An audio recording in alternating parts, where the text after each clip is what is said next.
नमस्कार, मी संदीप देसाई. बुलेटिनची सुरुवात करू एका ब्रेकिंग बातमीने. पुण्यामध्ये सावित्रीबाई फुले पुणे विद्यापीठामध्ये गोंधळ झालेला आहे. ललित कला केंद्राचे विद्यार्थी आणि आभाविपच्या विद्यार्थ्यांमध्ये राडा झालाय. नाटकामध्ये रामायणातील सीतेच्या पात्रावर आभाविपनं आक्षेप घेतलाय. सीतेचा आक्षेपार्ह पात्र दाखवल्याचा आभाविपनं दावा केलाय.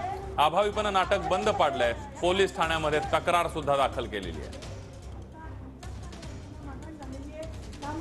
तुमची काही लोक असं मनावर असते की आम्हाला मारहाण झाली, बरंच काय काय सांगून येतील, त्याच्यावर तुम्ही विश्वास आम्हाला माहिती आहे.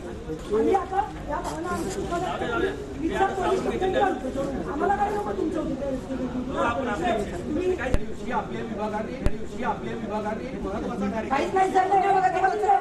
सर जे चांगलं झालं त्याच्याबद्दल आणि तुम्ही अशी गुंडी पाळून ठेवता ना, आम्ही झालेलं चुकीचं आहे. आता आमच्याच कार्यकर्त्यांना मारहाण झालेली आहे. त्यामध्ये तुमची काही लोक असं मनावर असते की आम्हाला मारहाण झाली, बरंच काय काय सांगून. पुण्याच्या सावित्रीबाई फुले पुणे विद्यापीठामध्ये गोंधळ झाला. ललित कला केंद्राच्या आणि आभाविपच्या विद्यार्थ्यांमध्ये राडा झाल्याचं पाहायला मिळत आहे. ललित कला केंद्र आणि आभाविपच्या विद्यार्थ्यांमध्ये वाद. नमस्कार, मी संदीप देसाई. बुलेटिनची सुरुवात करू एका ब्रेकिंग बातमीने. पुण्यामध्ये सावित्रीबाई फुले पुणे विद्यापीठामध्ये गोंधळ झालेला आहे. ललित कला केंद्राचे विद्यार्थी आणि आभाविपच्या विद्यार्थ्यांमध्ये राडा झालाय. नाटकामध्ये रामायणातील सीतेच्या पात्रावर आभाविपनं आक्षेप घेतलाय. सीतेचा आक्षेपार्ह पात्र दाखवल्याचा आभाविपनं दावा केलाय. आभाविपनं नाटक बंद पाडलंय. पोलीस ठाण्यामध्ये तक्रार सुद्धा दाखल केलेली आहे. त्यामध्ये तुमची काही लोक असं मनावर असते की आम्हाला मारहाण झाली, बरंच काय काय सांगून येतील, त्याच्यावर तुम्ही विश्वास आम्हाला माहिती आहे. आणि आता या भावना आम्हाला काय लोक तुमच्या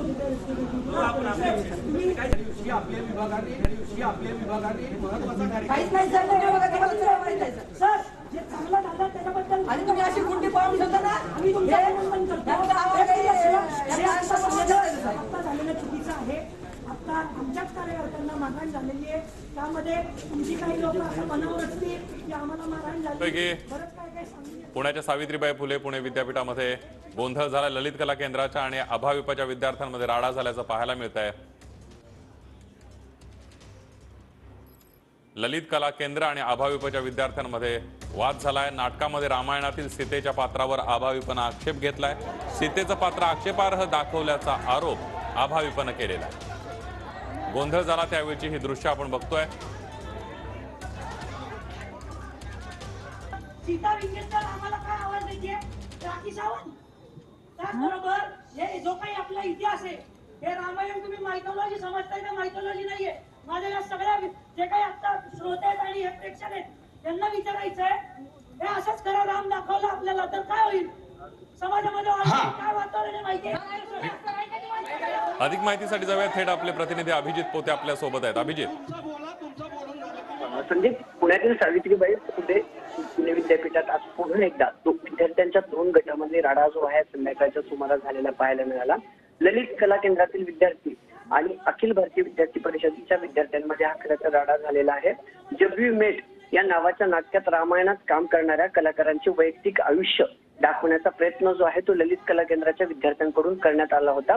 ललित कला केंद्राचा विद्यार्थी असलेल्या भावेश राजेंद्र नावाच्या विद्यार्थ्यांनी खरं तर या नाटकाचं लेखन आणि दिग्दर्शन केलं होतं. मात्र संदीप, या नाटकातील जे लेखन आणि संवादन आहेत यावरतीच अखिल भारतीय विद्यार्थी परिषदेच्या विद्यार्थ्यांकडून आणि कार्यकर्त्यांकडून जो आहे तो आक्षेप घेण्यात आला होता. आणि हे नाटक सुरू असताना या नाटकाचा प्रयोग जो आहे उचलून लावण्याचा प्रयत्न अखिल भारतीय विद्यार्थी परिषदेकडून करण्यात आलेला आहे. आणि नाटकात काम करणाऱ्या विद्यार्थ्यांना मारहाण देखील अखिल भारतीय विद्यार्थी परिषदेच्या विद्यार्थ्यांकडून झाल्याचा आरोप जो आहे तो ललित कला केंद्राकडून करण्यात आलेला आहे. आणि यानंतर आता सावित्रीबाई फुले पुणे विद्यापीठात जो आहे तो काहीसा तणावाचं वातावरण दिसते आणि त्यानंतर पोलीस देखील तैनात करण्यात आलेले आहेत. पण एका नाटकाच्या अनुषंगाने हा सगळा प्रकार जो आहे तो घडलेला आहे. धन्यवाद दिलेल्या सविस्तर माहितीबद्दल.